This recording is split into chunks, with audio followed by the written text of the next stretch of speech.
Hey guys, so yesterday we were reading for 13 and 12 and 13, and they were talking about how Nori finally got to talk to Elliot. He finally wanted to talk to her, and they've come up with a plan to get out of UDM. They're going to work on their magic so that they can be retested and get out of UDM. Now, she has, up until this point, has kind of accepted her magic, accepted that moment where she knew she could get Elliot to talk with her and get out of UDM. That was her turning point where she said, we're done. And that's that contradiction. She has changed as a character to no longer accept who she is and how she is, and wants to change what she's been doing. Instead of accepting and learning how to deal with her magic, she wants something different. And Elliot tries to say, they're talking about the puppy and how her father always says that you should keep a puppy locked up and train it and be a master. And Elliot talks about how being an owner of a puppy should not be a master, but somebody who loves it and nurtures it and cares for it. He makes a really good point when he talks about that, because he's literally saying what Miss Star has been trying to tell them, that you should love your magic and love yourself and love what you have because it's unique and it's special. And she is not thinking that. She wants to get out. She wants to be normal, and she wants to be done. So she's got Elliot on her side right now, and he's talking to her, which I think she is really excited about. So let's find out what happens. Chapter 14. The next day passed with math, geography, poetry, group trust exercises, and interpretive dance. They also had music and gym. Everyone but Sebastian enjoyed music. Invited to experiment with various instruments like flutes and violins, Sebastian covered his eyes and screamed, "Are you people trying to blind me?" Because remember, he's seen sound waves. Do you know what the sound waves on badly played musical instruments look like? Sharp. They're like knives to the eyeballs. He had to go sit in the hall. Gym was also a risky endeavor. Marigold shrank 2 basketballs, and Elliot froze 1. Bax turned into a rock when Willa passed him the ball. Back in Miss Starr's class, they practiced the headstands again. Lots and lots of headstands. This time, Bax tried lying over a chair with his head upside down instead of doing the headstand. He remained human for most of the session, which made Miss Starr very happy. Pepper was finally able to go upside down in the center of the room, not against the wall. Marigold's headstand was good, but she hit her leg on the hot radiator when she came down. There was a large burn across her bare skin of her ankle, and she held it onto it, crying. "Let me help," said Elliot. He grabbed an eraser from a nearby desk and froze it solid. Then he handed it to Marigold. She pressed it on the burn. "Wow," she said, looking at him as if he were a hero. "Thanks." They're learning that their magic is coming in handy. "Don't mention it," Elliot told her. "As in, really. Please don't talk about it outside this classroom." When the school bell rang at 3 o'clock, Miss Starr called Nori and Elliot to her desk. "Here," she said, handing them each a piece of paper. Her voice sagged a bit, Nori thought. "Your evaluation is approved," the papers read. "Your test will be a week from Friday. Come to the gymnasium 30 minutes before school starts. And remember, luck comes in many different forms." It was signed by Principal Gonzalez. That afternoon, they practiced at Elliot's house. Mr. Cohen had big hair like Elliot. He worked from home as a guitar teacher. He was a flicker, and from what Nori could tell, he mainly used his talent to make Elliot's baby brother laugh by making toys disappear. Nori, Elliot's told us about your magic. Sounds like you're a real dynamo," Mr. Cohen grinned. "You those sparky kids, huh? Give me 5. Nori smiled shyly and touched her palm to his. Her heart both stretched and shrank. Why couldn't her own father high-five her magic? "We're going to my room, Dad," Elliot said. "We have homework." "Let me show Nori your ices first," Mr. Cohen said, explaining to Nori. "I keep a photo album. I take pictures of as many as I can." "She doesn't care, Dad," Elliot said. "Nobody cares." He pulled Nori past his father. and upstairs. I've asked him to stop taking pictures of every little freeze, but he won't. He raised his voice. Obviously, he hates me, or he wouldn't try to embarrass me every minute of my life. From downstairs, Elliot's dad laughed. I adore you, kiddo, he called. And come on, the frozen TV remote was cool. No, it was just frozen, Elliot grumbled, which meant it was broken. He and Nori settled on the floor in his room. Elliot lined up a row of candles to practice on, and also a row of popsicle sticks. Then they got to work. It did not go well. Elliot froze one candle after another. Nori turned into another coat and ate the candles. Elliot froze some popsicle sticks. Nori turned into a dragon and blew fire at Elliot's bedspread. Elliot froze the breadspread and put the fire out, leaving an icy scorch mark in its place. Nori turned back into a human. She groaned and put her head in her hands. It was an ugly breadspread anyway, Elliot said. They both laughed, but they knew they were in trouble. At school the next morning, Nori opened her desk and found a book inside. The Box of Normal by Eugene Throckmorton. Who had it put there? Miss Starr? Unlikely. Normal was one of her least favorite words. But no one else knew that Nori and Elliot were trying to switch classes. They had decided not to discuss it with the others. They didn't want their classmates to feel bad. Nori flipped through the thin, crinkling pages. She gobbled up the words. Elliot arrived and slid into his seat just as Miss Starr called the class to attention. Nori hid her book in her lap and kept reading. The person with upside-down abilities who wishes to pass as normal should use a technique I call the Box of Normal, Eugene Throckmorton had written. The book explained that there was a history of flares like Elliot, who were freezers as well. Very often the freezing overwhelmed the flare talent. The book also gave examples of unusual fluxers. In one case, there was a boy who shifted into large carnivores from the day he had turned 10. When he was 15, he was doing extinct animals, velociraptors and tyrannosaurus. Luckily, the Box of Normal still helped him limit himself to bears. In another case, a girl suffered from turning into insect after insect, never by choice. She had been trapped as a fly for a whole week. Yet again, the Box of Normal helped. Using that skill, the girl learned to turn herself into a ladybug and to switch back to a girl at any time. Nori couldn't find anything about fluxers like backs, who turned into objects. It didn't mention fierces either, or people who shrank things or made indoor rainstorms. Then there was a long and probably boring section on licensing and legal stuff. So Nori jumped ahead to the instructions. Throckmorton wrote that to do normal magic, you should box in the tiny regular part of your wonky talent. The rest of your talent is an unruly jungle, she wrote. Deep inside the jungle, you build a safe place to go. The safe place is the box, your Box of Normal. Nori thought her Box of Normal was the Black Kitten. She would hold Black Kitten longer than she could hold any other form. She had a normal skunk, too. She could do that for a while, at least. Elliot's Box of Normal was the way he could heat marshmallows and light matches. Maybe there was a Box of Normal for Andres, too. He could fly. He just couldn't come down. But was there a Box of Normal for people like Bax, Pepper, Marigold, and Willa? Nori worried that there wasn't. The thought made her sad, but not so sad that she stopped reading. By lunchtime, Nori felt like a changed person. Come with me now, she said to Elliot.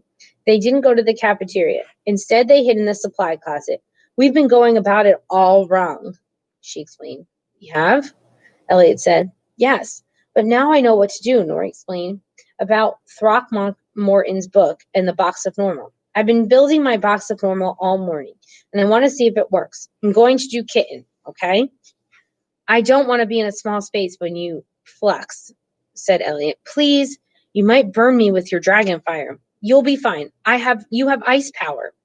You might skunk spray me or chew my shoes. Elliot, please, this could help us both. Elliot rolled his eyes. Okay, fine. But if anything goes upside down, I'm going to leave the closet and lock you inside. Nothing's going to go upside down. And want to know why? Nori grinned. Because I've got a Box of Normal. I've been building he goes, huh? I've been building a safe place inside my brain all morning. She closed her eyes. In her mind, she saw a box, and inside the box was the part of her magic that let her make ordinary animals. Ordinary animals with human minds. It was a small box, a tiny box, really. The jungle of her magic was enormous, it seemed. No matter, she was safe inside her tiny box, safe and sound, and kitten, kitten, kitten. Her vision blurred and her body shifted. Kitten. You did it, Elliot explained. Now just stay that way, okay? No funny business. He reached down and patted her kitten head. You look awesome. Nice job on the fluffy ears, and you have good long whiskers. Kitten Nori purred. She knew that the boy who was petting her was Elliot. She knew they were friends. She understood what he was saying. Box of normal. Kitten Nori walked around the supply closet in the dim light.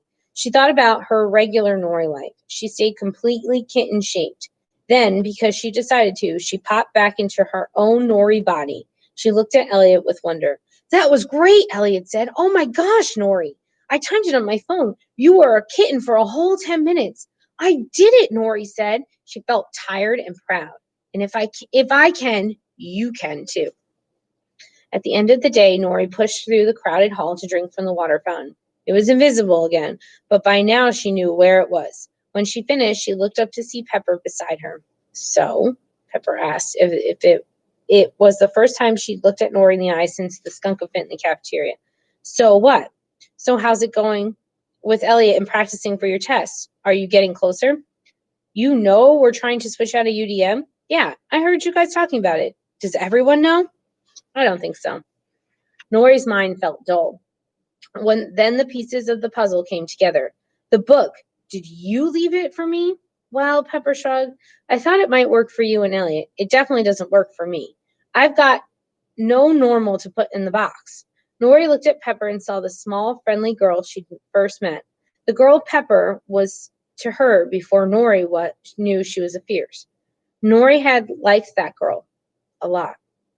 Poor Pepper, Nori thought. How lonely she must be. How awful to have a talent that pushes people away. It is working, Nori said. The box and all that. It's made a huge difference. Thank you. You're welcome, Pepper said wistfully. I don't fit in anywhere. I don't think I ever will. But maybe you can. Chapter 15. We're going to read part of chapter 15 because it's a little long.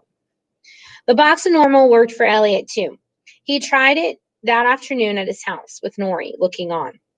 He lit a candle. He lit 2 candles. He lit 3. Elliot, Nori said, 3 candles and no freezing. That was awesome. Elliot was clearly pleased. He blew the candles out with a poof of air.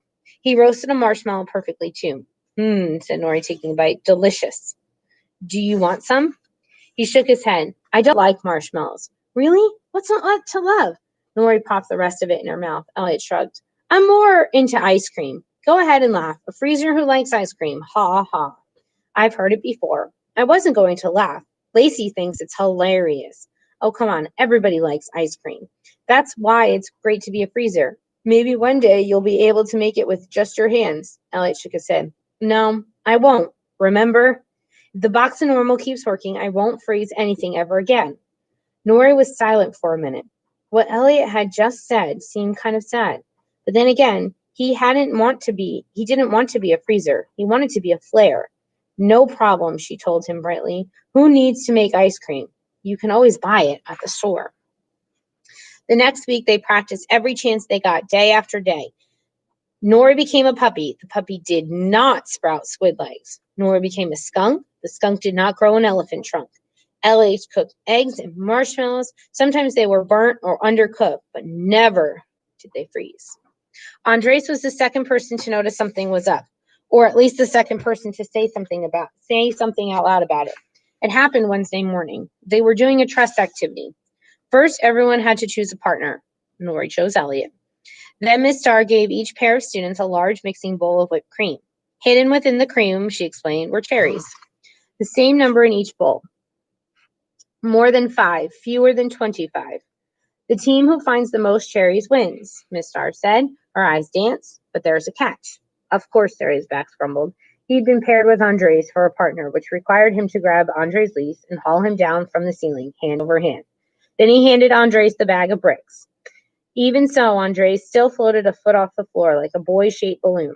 What's the catch? Willa asked. Her partner was Pepper, and Nori noticed that they were wearing striped shirts. These days, they often coordinated clothes. The catch is that you have to find the cherries only using your mouth. Miss Star bounced on her toes. Just your mouth, not your hands. Everyone looked at her. What about germs? Marigold said. No one's sick, are they? Miss Star asked. She barreled on. Great, then. I'm going to have a problem with this, Sebastian said. The sound waves of slurping are absurdly bright. I will need sunglasses. You can close your eyes, said Miss Star. How does this exercise build trust? Elliot asked. You get whipped cream all over your face, the teacher answered. It's going to be hilarious. You'll laugh with each other, not at each other, which builds community. But it's also an exercise meant to stretch your brains. This is not the typical way to find cherries. It'll develop your natural instincts. Is there a typical way to find cherries? Elliot asked. Yeah, it's called the grocery store. Willa said. My natural instinct is to not stick my face into a bowl of whipped cream, Bax said. Miss Starr ignored him. She raised her chin and said, Ready, set, go. Sebastian dove into the whipped cream. He emerged with a fluffy white beard, thick white eyebrows, and closed eyes. He licked the whipped cream off his mouth. Yummy. Have I got any on my face? Marigold had put her face into a bowl, too. I did it, she cried, and she had wide, round eyes within peaks of white. She moved her mouth around and spit a red cherry into her hand. Yay me! It was fun. Everyone began bobbing in and out of the bowl. Willie used the whipped cream to spike up her bangs. Pepper dipped only her nose into the whipped cream. Then she lifted her head with what looked like a glob of white snot. Kleenex? She deadpanned. Andres choked on a cherry and Bax hit him on the back, causing a blob of cream to splatter all over Bax's shirt. Everyone laughed, even Bax. Snorri sat back. She soaked in the chaos and grinned. It was undeniably fun. Then she remembered. Fun wouldn't get her and Elliot out of UDM class and into regular classes. She needed to use this time to focus on the box of normal. Nori fished around the bowl of cream with her hand and pulled out a cherry, which she cleaned off with her shirt. She held the cherry out to Elliot. Light the stem on fire. Elliot lifted his eyebrows. I can try, I guess. He glanced around, but there's a lot going on. That's the point, Nora said. You know in the book you have to be able to ignore distractions. Elliot concentrated. Poof! The cherry stem burst into flame. Nice, Nori said, quickly dropping the cherry back into the bowl of cream. She pulled out a new cherry with her hand. This time, light just the tip, like a candle. Elliot squinted and the tiny flame flared on the tippity tip of the stem. Elliot, yes, Nori cried. Hey, Andres accused. No fair. He set down the bag of bricks and drifted up into the ceiling, and his voice boomed louder. Nori's using her hands to get the cherries out, and Elliot's lighting them on fire. Everyone stopped what they were doing. Their whipped cream-covered faces swiveled in Nori and Elliot's direction. You're doing your magic the right way, Willis said in a funny voice. How'd you learn to light things on fire instead of freezing them? Nori gulped. She sensed Elliot stiffening beside her. Nori and Elliot, Miss Starr said quietly, I would appreciate if you could focus on my exercise while you're in my classroom. What does this mean? What does she mean? Willa asked. What other classroom would you be in? Nori couldn't tell everyone that she and Elliot were doing. She couldn't say it to their faces that she wanted out of their class. It was the germs, she explained, like Marigold said earlier. Marigold looked confused. I got grossed out, Nori insisted. That's why Elliot lit the cherry on fire, because I'm afraid of germs. She wasn't a fan of germs, but after growing up in a house with 12 rabbits and a toucan, she wasn't exactly afraid of them. Not as afraid as she was about staying here in the upside-down magic class. Pepper cleared her throat. People have trouble following rules when they get scared. I'm afraid of snakes, she offered. Nori shot her a grateful look. I'm afraid of worms, Willa said, and they come in when it rains. Ah, so this is turning out to be a trust exercise of a different kind, Miss Starr said. She clasped her hands. In fact, this is a teachable moment. Everyone groaned. Let's each share something we're scared of, Miss Starr said, passing out individually wrapped wipes. Nori's scared of germs, Pepper's scared of worms. Snakes, Pepper corrected. I'm worms, said Willa. And I'm scared of heights, Miss Starr finished. It's silly, I know, but there it is. Andres, what are you scared of? Wide open spaces, he said. Everyone nodded, and just like that, the others jumped in. Elliot was scared of clouds. Sebastian was afraid of thunderstorms and rock concerts. Makes sense since he sees the sound waves. Marigold was scared of having foods touch each other on her plate. I absolutely detest gravy, she said with a shiver. Gravy creeps me out because it mushes everything together. Yes, I suppose it does, Miss Starr said. She turned to Bax, the only student who had it gone. Bax, would you like to share? No, thanks, Bax said. Would you share anyway, please? Bax glowered at Nori as if this new trust exercise was all her fault. No one spoke. The silence grew uncomfortable. Finally, Bax mumbled something that Nori couldn't make out. I'm sorry, what? Miss Starr said. Slimmers, Bax said, staring at the carpet. One more time. Bax exhaled.